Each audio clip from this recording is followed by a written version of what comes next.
Hey, what is up, guys? It is Rapmark here. So, doing episode 3 to She Hulk, the review. So, to go right into it, this episode felt, I don't know, to me it felt a bit disappointing from what I was expecting. Um, there were a lot of things I enjoyed about it. So I enjoyed um, Emil Blonsky. I enjoyed that whole thing. I enjoyed seeing Wong because Wong is amazing and wonderful. Uh, I I did enjoy that they were trying to incorporate courtroom stuff into this, because that's sort of what this is kind of about. I imagine there's some sort of overall arc to this series, um, but we still seem to only be surface leveling it at this point. It only really barely starts to get going when it comes to the overall arc. And just with the courtroom stuff itself, um, I mean, I I enj- I enjoyed mostly, the Wong stuff. I wish that they had done something a bit more interesting with, the abomination aspect, but I mean, it was fine. I enjoyed it for what it was. Uh, but then there's, this Dennis character. Uh, my God, he is he is so cartoonish in the way he is portrayed. Like, I mean, I get it. This stuff does exist. There are people, that definitely have aspects of this guy. I mean, again, I've been in the military. I played sports in high school. Trust me, I've seen some sexist, chauvinistic, dicks. But man, this guy just plays on all the notes. And I mean, I guess it's playing on that. Uh, and like in yet last episode, I don't mind a message being conveyed as long as it doesn't sacrifice the story to it. As long as it's not beating you on the head with it and treating me like I'm 4 years old, because I mean it's kind of how this feels to me. So I'm not going to pretend that these aren't real issues. They shouldn't be talked about. Again, I don't mind if a show or a movie has a message, that goes on social commentary like this. But at the same time, like, if it just beats you on the head with it or just treats you like you're in preschool, it's not well done. There's no nuance, there's no subtlety, and it does I feel it comes off badly. Not genuine, and a disservice to the message I guess it's trying to spread. Um,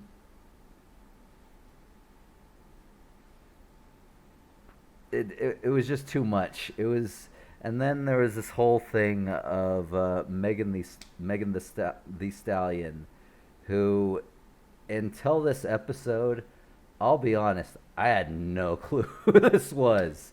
Uh, she's apparently some big star who has won a lot of awards, uh, but it's outside of my thing. Is that necessarily a bad thing? No, not. I just found it a little weird because man, she was mentioned and showed and brought up in this episode a lot. Like a lot. It's just like, did she give like a bunch of money for this episode, or what? Because my goodness. Um,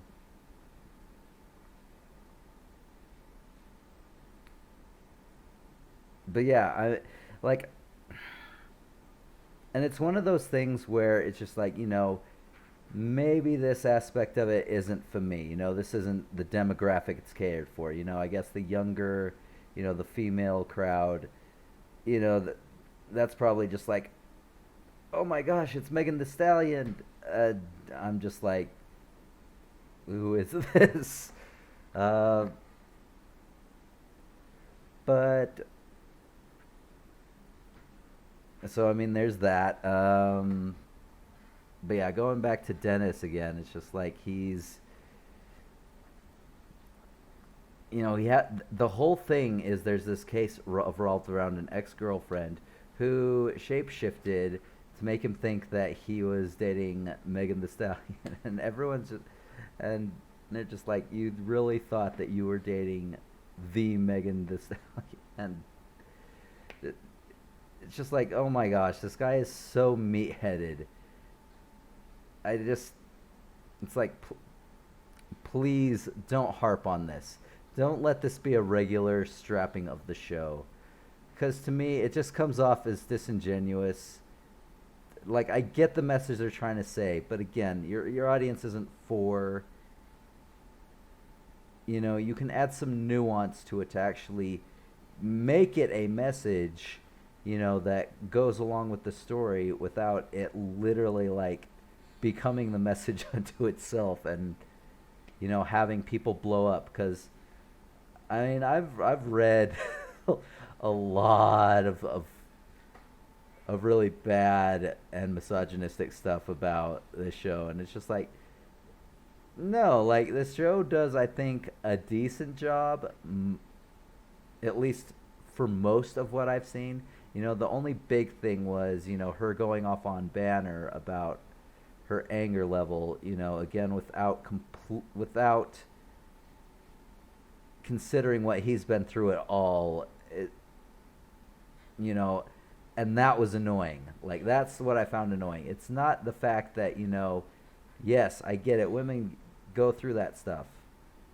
And, I can't relate to that as a man, but I do consider myself an ally as usual. Like, but again, when you write it into a story, you have to have a bit of nuance, and that was, about as subtle as a dump truck driving through a nitroglycerin plant.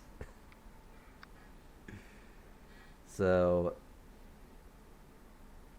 I don't know. I thought that there were some funny parts to it, but on the whole, it was just like, oh please, just can we get rid of this Dennis character? I really just cannot stand him, to be honest. He's just such a cartoon character, and this is real life, and it's just like, I mean, maybe there's people out there like that, but I can tell you a vast majority, you know, well, okay, I'm not going to say a vast majority, but at least I've seen a lot. Again, I've been in the military. I've seen a lot of like chauvinistic, sexist men.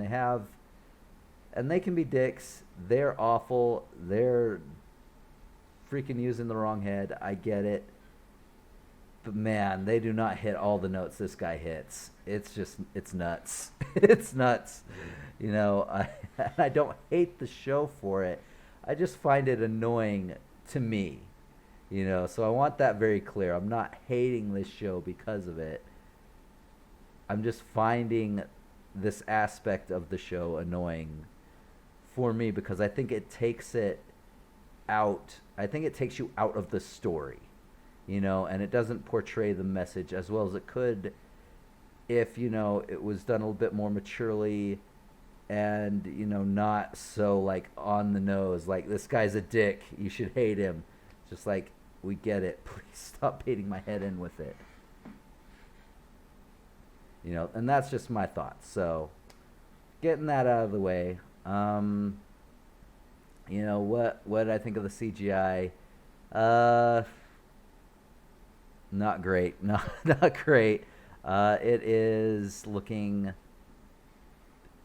about as sloppy as it was in the trailers, and I mean, I think they worked on it in the first two episodes, but yeah, I think they've kind of just given up at this point.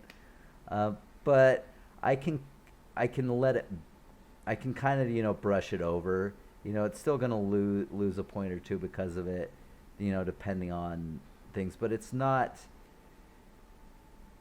so awful that your immersion is just totally broken. It's distracting, and but I don't know. Maybe as the show goes along, as long as my suspense of disbelief is there, I can brush it aside and be just like, whatever. I can deal with this. Um, God, and again, back to Megan Thee Stallion. Like the entire post-credit scene is there, and let me just say, like, even if I hadn't seen this episode, last week, because I saw this last night, because I'm trying to catch up and have be all caught up by tomorrow. Episode 4 will be up by tomorrow, um, on Friday. So, but yeah, yeah, because there were so many twerking memes, and I'm just like, what the hell is going on? And then they kept on hashtagging She-Hulk, and I'm just like, and now I get it. And I'm just like, all right, it's not for me. It's not for me. Um, but yeah, that's pretty much, like, there is some build up to something else. She does run into some guys. A couple more things I want to touch on before I go into final verdict. So, like a crew of guys.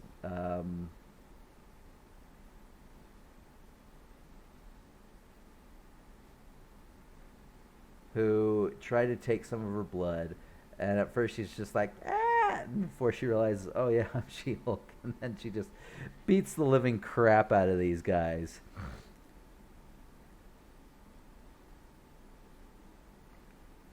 And yeah, it was funny. I did it. So they're clearly working up to something. The question is what, because this is the first sort of overarching, like, there's a big boss. The boss is going to be mad. Who is this big boss? And who's working for him? Who is he or she or whatever? But again, we're just getting started. Like all the court stuff, it just felt so detached because it was just like standalone stuff. You have Blonsky, who sounds like a decent guy. He's helped out a lot of people, and then there's Dennis and Runa, the shapeshifting light elf from New Asgard, uh, which was just totally. it was just it was annoying. There was some funny stuff, but again, like that aspect was just kind of annoying. So overall, what would I give this episode? I think we're gonna go down on this one, just because again, it was kind of disappointing. It felt not really contributing, except for the end part, to the series. Man, I'm gonna have to give this a 5. I think this is very average. It's not bad. I mean, I don't hate this show. I, in fact, do like this show. I'm looking forward to what's next and the next episodes. Um, but I mean, they really have to step their game up with these episodes. I mean, not we're a third of the way done of this series, and we're only barely starting to get into the meat of it. So, I hope they can actually pull it out and make something that it's just not to the level that I was hoping it would be at this point, which is why I'm giving it a low score. And then like they just really need to. I'm really hoping that Dennis is just sort of a here and gone, or like maybe one more episode, or just like I just don't find that aspect of this show entertaining. I find it more annoying, to be honest. Um, just because he's so over the top, and it's kind of immersion breaking with the story. So, and then Megan the Stallion, like again, it's something I myself didn't personally like enjoy. I'm just like, who is this? But I can't really take away or do anything with that because it's just not for me. And I'm going to tell you that as someone who has seen it, as the audience. I'm going to tell my audience that, but at the same time, like, I'm admitting that, it's just, it's not for me. I found it cringe as fuck, and, but I don't hate the show because of it. Like some of these weird misogynistic people who, make a living through this sort of alarmist and, like, crazy stuff. I did like when they were trying to question her for an interview. It's just like, is it true that your backstory is you got shot in a mob chase that went wrong, or something like that? Which is their actual backstory. This backstory for the show is kind of boring, and which I went into in the first episode. So, but I do like that they at least made a callback to it, and then there's stuff like a kid with abomination, and I'm just like that is so social media stuff right there. Like, I totally get it. I'm not on TikTok or anything. Like, I watch some people on TikTok, but I'm definitely not TikTok fluent. I don't really do it. I used to do some Instagram stories. Mostly I still use Facebook and Twitter as my social medias of choice. So, it is what it is. So what would I give it? Yeah, 5. It's average. I don't hate it, but I really think they need to step it up. It essentially is what I'm saying with that score. So I'm still looking forward to the next episode, and I think that's going to cover it for this part. So let's break down the episode. So Walters, she confronts Blonsky about this. He's just like, he was forced from his cell, and by Sorcerer Supreme Wong, but returned to prison afterwards. And then you talk to Wong, or well, first of all, they have to get Wong to come, which how they do is they use a thirst. They totally like try to lure them there with like a thirst pick on a dating profile, I guess he's on. And it's her friend leaning on a bunch of books. And it's just like, man, that was, so it's funny. I'm not gonna lie, I found that funny, but man, if they make like, that is like one of those like, that is that is a, if they go that far again, that's just like, come on, bring it back a little bit, bring it back. you're going a little into some really controversial territory with that, but I found it funny, so I enjoyed it personally.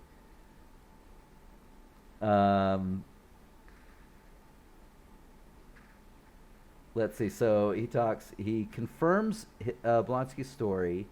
Apparently, like, it was something to do with his training, but it's but it's just like, what does this have to do with trade? And that, like, the explanation, it just felt like they were dragging out for stuff, for kind of, yeah, because again, he was making money. Like, this is prize fighting that he was doing. Like, he was making money off of this. And yeah, so I don't know. It felt contrived. It felt a little bit. Yeah, it just felt contrived. Then we go into with Dennis. So he approaches the superhuman lot about his ex-girlfriend again, who is a light elf from New Asgard named Runa, but was impersonating Megan Thee Stallion, and he spent $175,000 on her, and then she ghosted him, broke up with him, whatever, and he's just like, I'm not an idiot. $200,000. God, it was just so annoying. And then a lawyer that's supposed to run the case is just like, I can't talk about Garrison Guy stuff to a 10. She might be my new fiance. And I'm just like, oh my God. Like, oh my gosh, the dialogue of that scene was just so cringy. It was so cringy. I couldn't. And then he's just like, no, I'm not going to have an ex-worker hear about this stuff. So yeah, he gets passed off to, what the heck is his name? Pug, to handle. So he talks with him, learn all the heebie-jeebies. He leaves, then comes back, and it's just like, it's clear and obvious this is the shapeshifter because he's acting kind of funny. He drinks a Red Bull, which, product placement right there. Red Bull. People versus Emil Blonsky, brought to you by Red Bull. And Megan Thee Stallion. And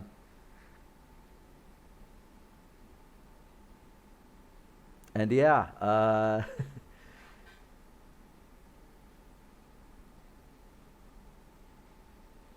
then we go to court. So essentially, Walters has to buy time talking about Blonsky and all the good he's done. And he's legitimately a good dude. Like, he's helped a guy with a bad marriage. He's helped people read in prison. He's done a lot of good. And he has like 7 or 8 life partners who he calls they're my better eights. Which was totally cheesy, but I can do cheesy. It was. I didn't find it cringy. I know that some of my friends did, but I did not. I just found it cheesy, and I love it. I'm all in for the cheese. Give me all the cheese. But she still has to answer his crime of escaping. Wong finally shows up. And just when you think you're going to get into it, no, it cuts back to the other case.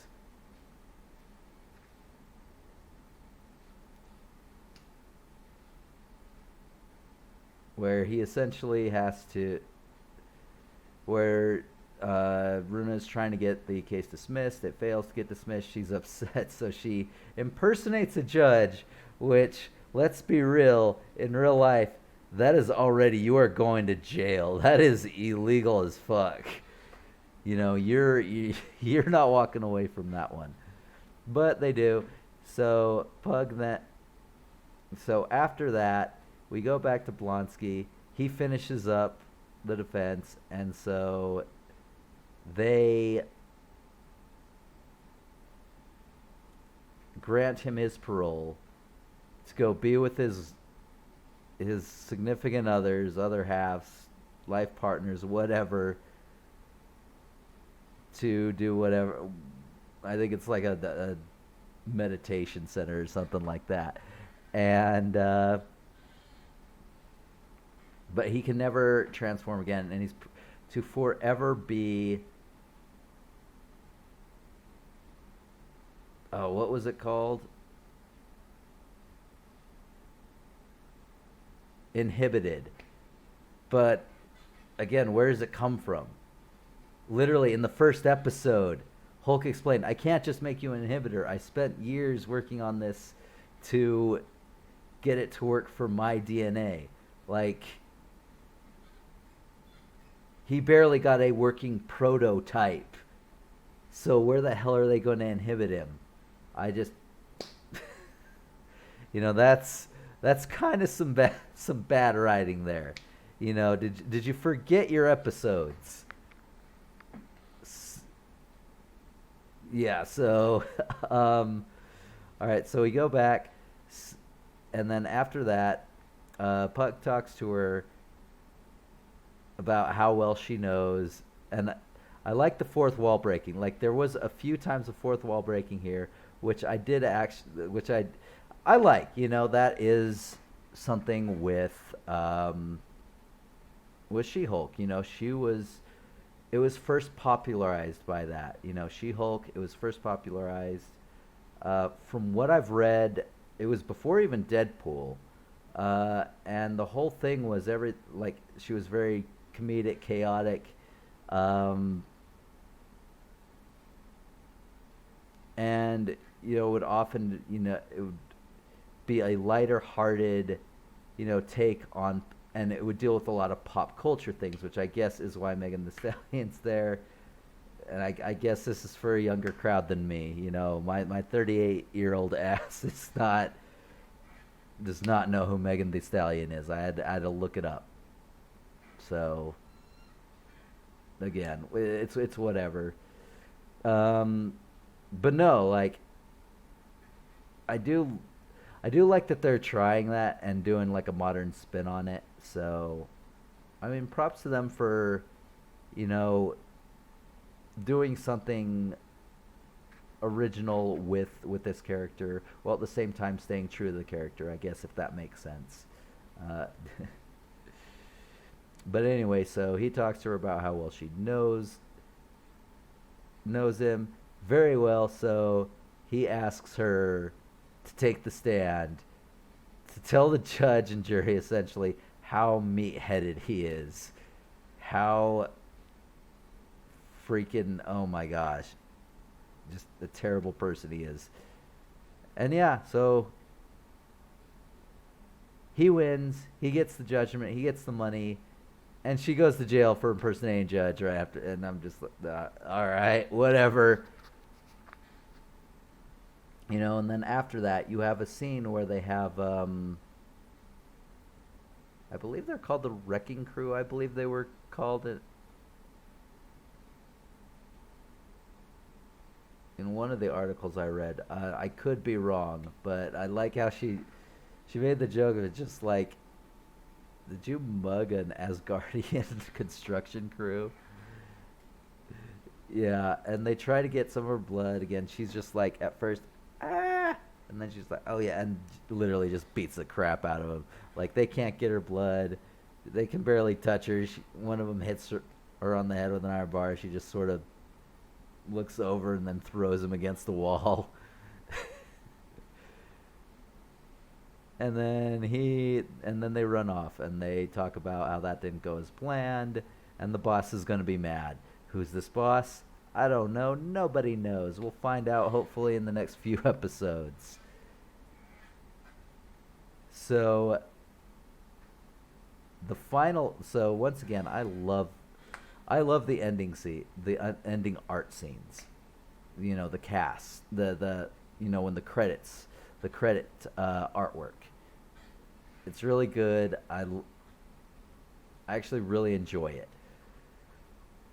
And then came the final scene, which, Walters is talking to Megan Thee Stallion, and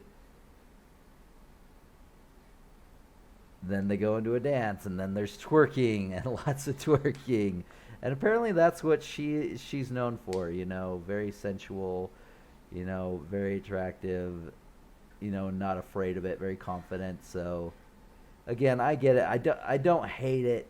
It just wasn't for me. I personally found it annoying, but you know, that's my opinion.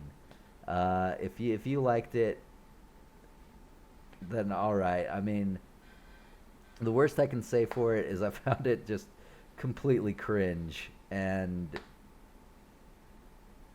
but I mean, I'm not gonna really feed too much into it beyond that. So yeah, I think that takes care of this review for this episode. Anyway, I hope you all enjoyed, and I'll be back tomorrow with the latest episode, episode 4. So I will see you guys next time. See ya.